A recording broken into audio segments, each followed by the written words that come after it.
ओ माननीय कुलाधिपति, मैं सादर प्रणाम कर रहा हूँ। प्रोफेसर रूप किशोर शास्त्री, गुरुकुल कांगड़ी विश्वविद्यालय, साथ में इस गूगल मीट के साथ जुड़े हमारे सभी प्राध्यापकगण, अन्य सभी महान, आज बड़े सौभाग्य का अवसर मानता हूँ, दिन मानता हूँ ये कि आज हमारे गुरुकुल कांगड़ी विश्वविद्यालय के माननीय यशस्वी कुलाधिपति डॉक्टर पाल सिंह जी हम लोगों के साथ हैं गूगल मीट पर। को हम बहुत दिन से इच्छा में थे कि माननीय पति जी को सुने और उनका उद्बोधन को प्राप्त इस दृष्टि से कि सभी लोग प्रोत्साहित हों अपने अपने कार्य में तथा समाज के प्रति, शिक्षा के और संस्था के प्रति क्या क्या और जिम्मेदारियां हो सकती हैं परिप्रेक्ष्य में जब आत्मरथ की हम बात करते हैं, क्योंकि इसमें एक भीषण आ है और सब लोग भारतवर्ष में चौथे लॉकडाउन के अंतर हम अपने अपने घरों में हैं, तो ऑनलाइन के माध्यम से गूगल मीट के माध्यम से एक दूसरे के साथ विमर्श और इंटरेक्ट हो सकते हैं। अब तक मैंने भी कई वीडियो किए थे अपने सभी मान्य अध्यापकों को कि विद्यार्थी लॉकडाउन अपने अपने घरों में है को ऑनलाइन पढ़ाया जाए। मुझे बात की प्रसन्नता है अभी हमारे प्राध्यापकों ने ऑनलाइन और दूसरे से भी उन अपने को अच्छी तरह से पढ़ाया है, उनके साथ उनका तादात्म्य और सम्मान रहा है।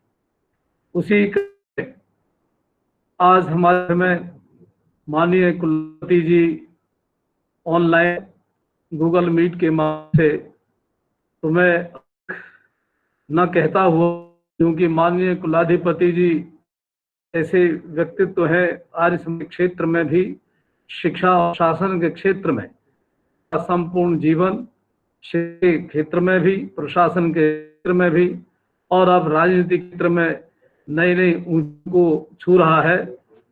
आपकी एक निष्ठा है, आप देश के प्रति, समाज के प्रति एक गहरा समर्पण है। भारतीय संस्कृति, सभ्यता और विज्ञान को लेकर आपका एक बहु व्यक्तित्व और प्रखर वक्ता के रूप में आप विख्यात है, चाहे संसद में हो, चाहे पब्लिक मीटिंग में हो, चाहे किसी सोसाइटी में हो। आपने इसके लिए बहुत कुछ दिया है अपनी वाणी से, अपने ज्ञान और प्रज्ञा से। तो आज हम बड़े आभारी हैं माननीय पति जी के, जो हमको प्रोत्साहित करने के लिए आज हमारे साथ गूगल मीट पर।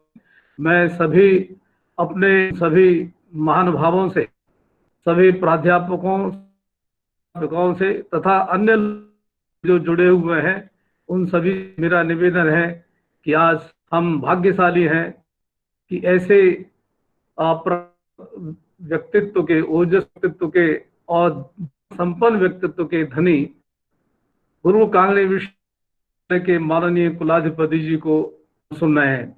मैं निवेदन हूँ माननीय कुलाधिपति से कि आप अपनी उस संपन्न ओजस्वी वाक् द्वारा आत्मनिर्भर भारत व्यक्ति, संस्था, शिक्षा और समाज के संबंध में आप अपने वचनों से हमें आप्लावित करें। माननीय कुलाधिपति।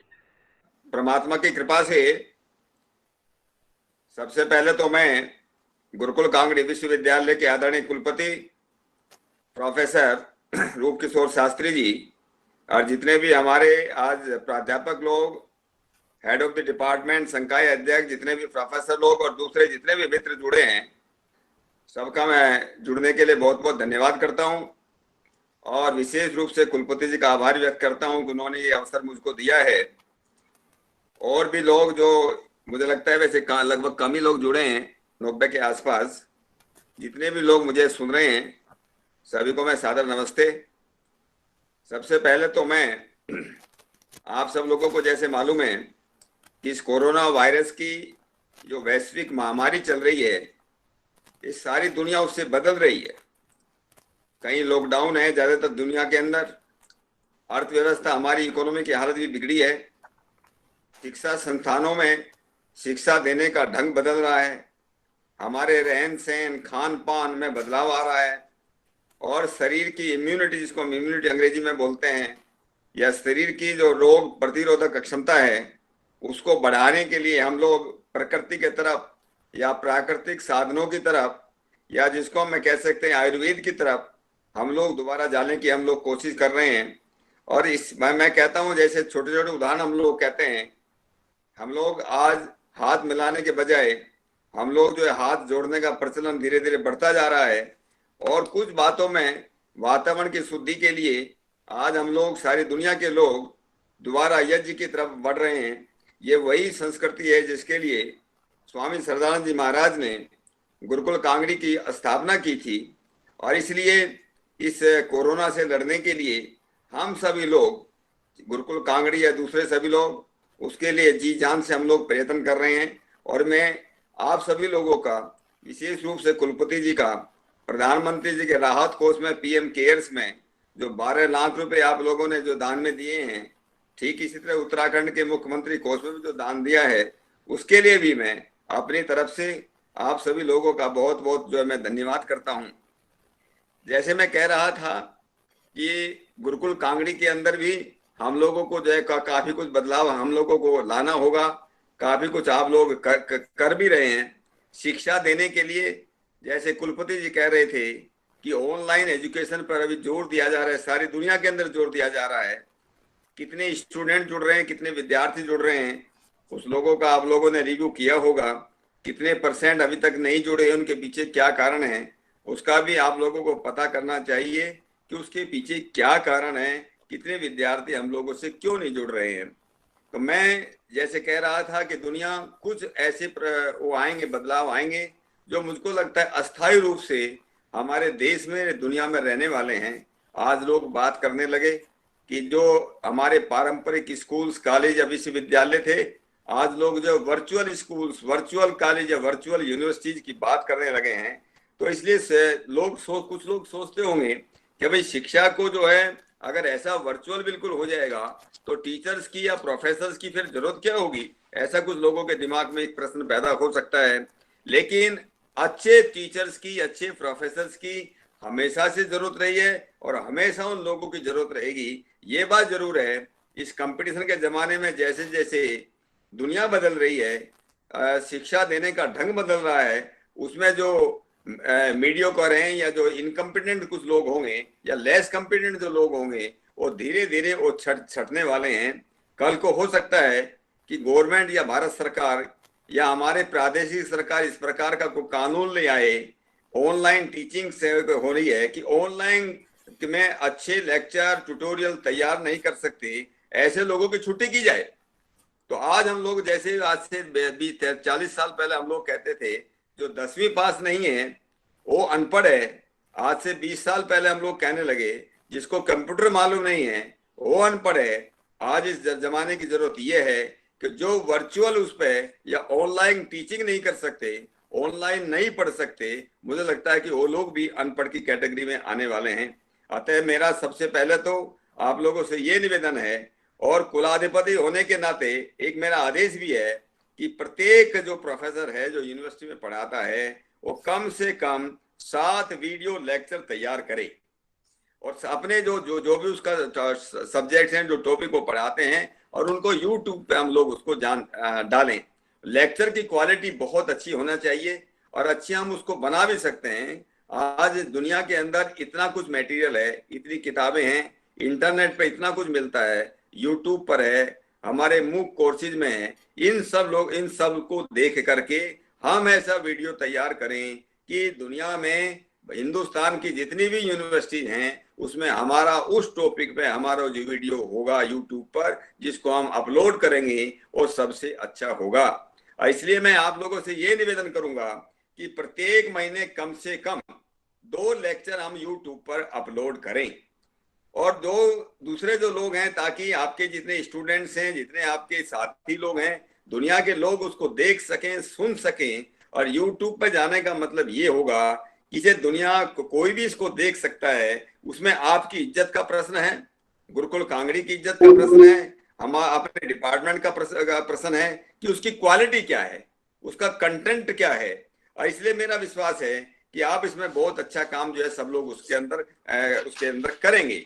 लेकिन क्वालिटी के अंदर मैं डिपार्टमेंट के जो हेड हैं उनसे मेरा निवेदन है कि कोई भी वीडियो अपलोड करने से पहले प्रत्येक डिपार्टमेंट में एक ऐसी कमेटी बनाई जाए, सब कमेटी बनाई जाए कि प्रत्येक जो यूट्यूब पर जाने वाले इस लेक्चर को हम लोग रिव्यू कर सकें, और उसमें ट्यूटोरियल आदि जो भी कुछ कर सके कि वो अपने आप में पूर्ण हो, ताकि हम अपने स्टूडेंट्स की, अपने बच्चों का उसमें ध्यान रख सकें और ये कर सकें कि क्वालिटी जो है इससे अच्छा, हमसे अच्छा दूसरा कोई जो है किसी का वीडियो उस विषय पर नहीं है। ये मैं आप लोगों से जरूर इस बात का निवेदन करता हूं। जैसे मैंने कहा, ये वीडियो बनाने वाले टीचर के साथ साथ डिपार्टमेंट की भी इज्जत का प्रश्न है, हमारे गुरुकुल कांगड़ी विश्वविद्यालय के भी, उनकी भी इज्जत, उनके भी सम्मान का प्रश्न है।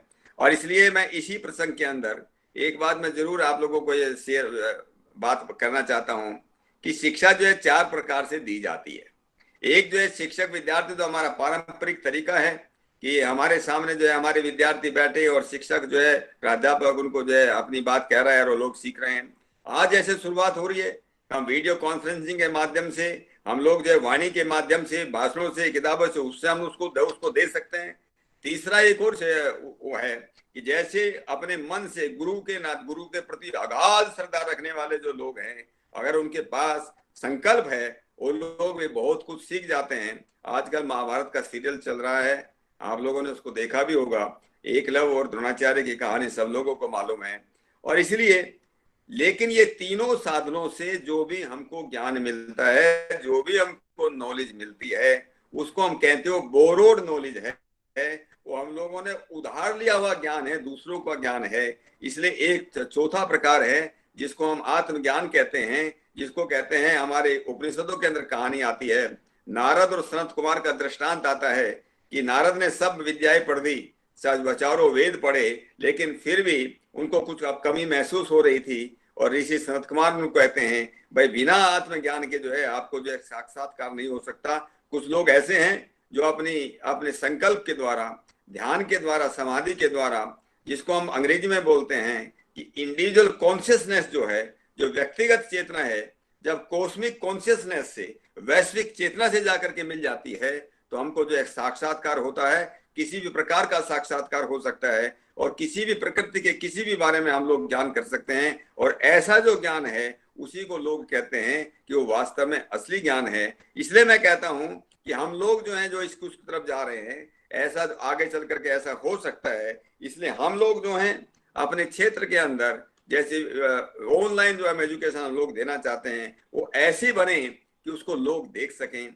मैं आप लोगों को ये भी उदाहरण देकर के बताना चाहता हूं कि ज्ञान जो है दुनिया में, जैसे सूर्य का प्रकाश है, सूरज की रोशनी है, ऐसे ज्ञान भी सारी दुनिया के अंदर छिटका पड़ा है। उसको आप इंटरनेट पे देखिए, किताबों में देखिए, यूट्यूब में देखिए। जो इसके बाद जैसे सूरज की रोशनी को वही प्राप्त कर सकता है जिसको फोटो सेल्स जिसके पास होंगे, उसको जो सूरज की रोशनी मिल सकती है। और इसलिए आज सारा का सारा समय, जैसे हमारा जितना ज्ञान है वो हमारा हवा में और ध्वनि में खड़ा है। जिसके पास रेडियो है वो बैंड जैसा बैंड ऑन करेगा, उसको ज्ञान मिल जाएगा। टीवी का चैनल शुरू करेंगे, उसको अपने मिल जाएगा। और इसलिए ऐसा जो ज्ञान है उसको प्राप्त करने के लिए, जैसे मैंने कहा, ये बहुत उच्च अवस्था है। लेकिन हम आज केवल इसी बात कर रहे हैं कि हम जो ऑनलाइन एजुकेशन के द्वारा यूट्यूब पर हम इस प्रकार का काम कर सकें, जैसे गुरुकुल कांगड़ी का जो है हमारा नाम कर सके। टीचर्स का तो नाम होगा, प्राध्यापक का जरूर नाम होगा, लेकिन जिस काम के लिए गुरुकुल कांगड़ी की स्थापना की गई थी स्वामी श्रद्धानंद जी, उस परंपरा का ध्यान रखते हुए कभी गुरुकुल कांगड़ी दुनिया का या हिंदुस्तान का सबसे अच्छा शिक्षा संस्थान था। आज पुनः इस ऑनलाइन के जमाने में उसको हम ला सकते हैं। इसलिए मित्रों, शिक्षक होने के नाते एक और मैं कहना चाहता हूं कि हमें हमेशा विद्यार्थी बन करके रहना होगा। सीखने के लिए, देने के लिए हमें ज्ञान की क्योंकि कोई सीमा नहीं होती। हम लोग, हमारे जो है शास्त्रकार कहते थे कि अनंतः वेदा, ज्ञान तो एकदम अनंत है, और इसलिए हम लोगों को रोजाना कुछ न कुछ नया सीखना चाहिए। मैं ये सभी अपने शिक्षकों से इस बात का निवेदन जरूर करूंगा। इसके अलावा हम लोगों को यूनिवर्सिटी को, गुरुकुल कांगड़ी की में जो होने वाले जो रिसर्च वर्क है, अनुसंधान का जो काम है, शोध का जो काम है, उस पर भी हम लोगों को जो है जोर देना होगा। कई लोगों ने अच्छा काम किया है। कई बार जो है कुलपति जी मुझे बताते रहते हैं कई प्रोफेसर का अच्छा काम है। मैं ऐसे प्रोफेसर को जिनका काम जो है, जिन्होंने बहुत अच्छी शोध की, अच्छी रिसर्च की है, उन सब लोगों को मैं बहुत बहुत मैं उनका अभिनंदन करता हूं और उनका जो है धन्यवाद करता हूं कि उन्होंने गुरुकुल कांगड़ी के नाम को आगे बढ़ाया है। तो इसलिए मैं आप सभी से ये भी निवेदन करना चाहता हूं कि हम लोग इस गुरुकुल के लिए, जिसमें हमको सेवा करने का सौभाग्य मिला है, ये हमारा धर्म है, ड्यूटी है, हमको जो विरासत में मिला है, उसको हम लोग किस तरह से उसको हम जो उसको बढ़ाया जाए। क्या एक प्रत्येक डिपार्टमेंट में मुख्य रूप से जितने विज्ञान के विभाग हैं, क्या हम लोग ऐसा सोच सकते हैं कि 3 महीने में कम से कम हमारा एक स्टैंडर्ड का आर्टिकल जो विश्व स्तर के जो जर्नल है उसमें छपेगा, और एक आर्टिकल कम से कम जो राष्ट्रीय स्तर का जो जर्नल होगा उसमें छपेगा। इसी तरह जो सोशल साइंस के, जो समाज विज्ञान के जो हमारे विभाग हैं, क्या उसमें 1 महीने में हम कम से कम एक अंतरराष्ट्रीय स्तर का और एक राष्ट्रीय स्तर का क्या हम उसमें अपना लेख, उसमें हम आर्टिकल अपना छाप सकते हैं। मैं माननीय कुलपति जी से भी ये निवेदन करूंगा कि गुरुकुल कांगड़ी विश्वविद्यालय की ओर से क्या प्रतिवर्ष जो बेस्ट रिसर्च करने वाले जो लोग हैं उनके बारे में एक अवार्ड शुरू करके हम उनको सम्मानित कर सकते हैं। इसके बारे में भी आप लोगों को एक विचार करना चाहिए। एक और बात मैं जो है आप लोगों से जरूर निवेदन करूंगा, जिस प्रकार की व्यवस्था आज चल रही है, जिस प्रकार से अर्थव्यवस्था जिस प्रकार से बिगड़ रही है, मुझको लगता है इसको ठीक करने में सरकार को लंबा समय लगेगा, और लंबा समय लगेगा तो इसमें हो सकता है 1 साल लग जाए, इसको 2 साल लग जाए। इसलिए मैं आप सभी लोगों से एक जरूर निवेदन करूंगा कि हम अपना खर्चा कम कैसे करें गुरुकुल का।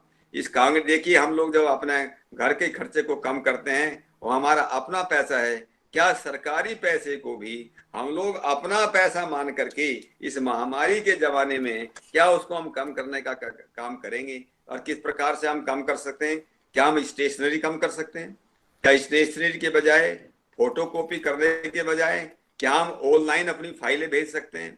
क्या हम लोग जो है ऑनलाइन उस पर जो है कितना हम स्टेशनरी को बचा सकते हैं? हम डीजल पेट्रोल में हम लोग कितना बचा सकते हैं? हम सिक्योरिटी पे, सुरक्षा पे, सफाई के उसमें हम कहा कितना हम लोग उसमें बचा सकते हैं? इन सब बातों पे हम लोगों को जो है गौर करना होगा। और ये जितना मैं कुलपति महोदय से निवेदन करूंगा, उन्होंने शायद इस विषय में वो काम भी कर रहे हैं कि जितने आवश्यक लोग हैं इतने ही गुरुकुल कांगड़ी में यूनिवर्सिटी में रखे जाएं। जो अनावश्यक लोग हैं, जिनके बिना हमारा काम चल सकता है, और ये ड्यूटी केवल मात्र कुलपति की नहीं है, प्रत्येक डिपार्टमेंटल हेड की, प्रत्येक आदमी की है, प्रत्येक की जिम्मेदारी है। ये केवल गुरुकुल कांगड़ी के प्रति नहीं, इस देश के प्रति हमारा धर्म है। ये हो सकता है कि सरकार से मिलने वाला हमारा जो बजट है वो इस साल जो है कम हो जाए, और अगर कम होगा तो हमारा गुरुकुल का काम किस प्रकार से चलेगा, इसके बारे में भी हम लोगों को जो है निश्चित रूप से जो है उस पर ध्यान देना पड़ेगा। इसके साथ साथ मेरा ये विश्वास जरूर है कि हम सब लोग मिलकर के इस कोरोना के क्राइसिस को, इस आपदा को गुरुकुल यूनिवर्सिटी के लिए एक अपॉर्चुनिटी के रूप में, एक अवसर के रूप में हम लोग बदल सकते हैं। हम महर्षि दयानंद और स्वामी श्रद्धानंद के सपनों का भारत बनाने के लिए हम लोग सब अपना योगदान करेंगे। और इसलिए मैं ज्यादा नहीं बोलता हुआ आप सभी लोगों से, मुझे आज जो बात करने का जो अवसर आप लोगों ने प्रदान किया है, विशेष रूप से माननीय कुलपति जी ने, उनका विशेष रूप से और आप सभी लोगों का मैं बहुत बहुत धन्यवाद करता हूं। और मेरा ये पूर्ण विश्वास है कि आप सब लोग इन पर जो है, इन बातों पर व्यक्तिगत रूप से ध्यान दे करके अपना योगदान गुरुकुल कांगड़ी विश्वविद्यालय के लिए और उसी इस देश के लिए आप जरूर देंगे। इतनी कह करके अपनी बात को मैं यहाँ पर विराम देना चाहता हूँ और पुनः आप सभी लोगों को सादर नमस्ते करता हूँ। धन्यवाद।